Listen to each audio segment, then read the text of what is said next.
to ask you, what was the genesis of behind this project and what made you want to make this film?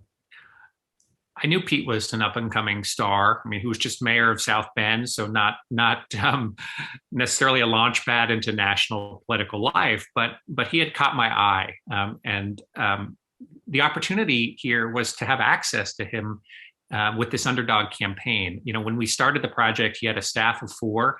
He was an outside candidate in a field of 20, but his willingness to let me in, to show me the process from the inside and to reveal himself was really enticing. I mean, I thought what it would be like to see a campaign from the inside. And now what made it more exciting was that the campaign took off. It was like a streaking comet, and we got to hold on, and he became a very, very credible candidate. And how did you get him and Chasten to give you such all access? I think that the access comes from just presenting my work, showing him that I was a documentary storyteller with integrity. I also made it clear that I needed my independence. I wasn't here to promote his campaign, but to maintain that critical distance, but to be a patient and compassionate storyteller. And it helped that the stakes were low, probably, when Pete committed to the project, and that I'm not sure he even thought he would be that successful. But it's a testament to him that as he became more successful in his campaign, he continued to allow me to have that access to debate preparation, to political strategy, to their relationship, to Pete and Chasten's relationship. And I think that getting to know Chasten really helped to understand him and their relationship. And I mean, to me, that sort of opened up a whole different dimension to this story that I hadn't fully anticipated, that this young married gay couple presenting themselves on the national stage and their relationship and having to negotiate that both personally and politically was a whole other kind of unfolding story that I got to witness. Yeah, their partnership is so beautiful, and the way you personify it on screen and show it. Tell me, what challenges did you experience while making this? And this was one of the hardest films I've ever made. I mean, it's just challenging to keep up with a presidential campaign. I mean, logistically, they move so fast.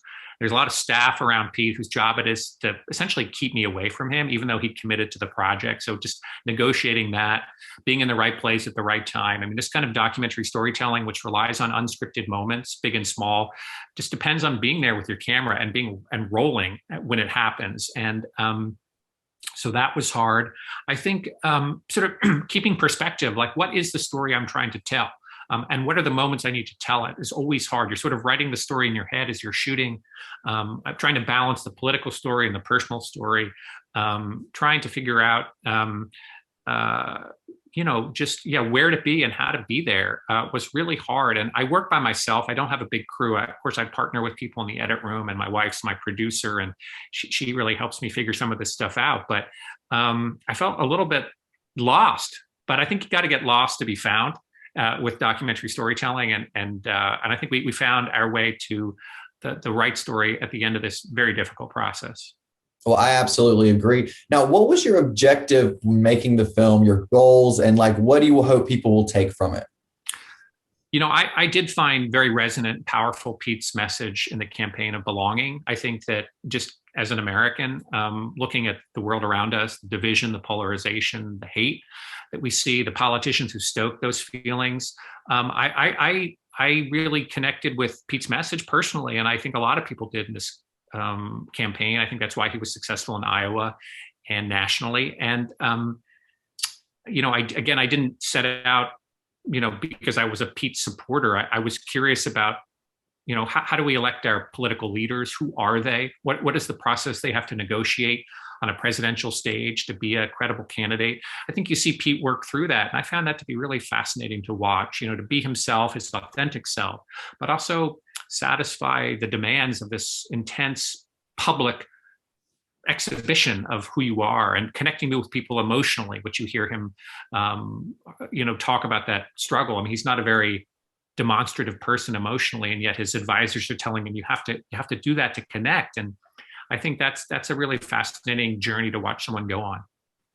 I completely agree. And time is definitely on his side. Now, will there be a sequel or a follow-up if he decides to run again in the future? I think Pete's living that sequel in the Biden cabinet now himself. I mean, for me as a documentary storyteller, I'm not sure. I'm a bit too close to this particular story that we told to imagine making another. I think Pete is so young, as you say, time is on his side. There are many more chapters, I'm sure, to his public life and public service, and I'm curious to see where he goes. But I'm not sure I'll be there with the camera. Well, thank you so much, Jesse, for making this.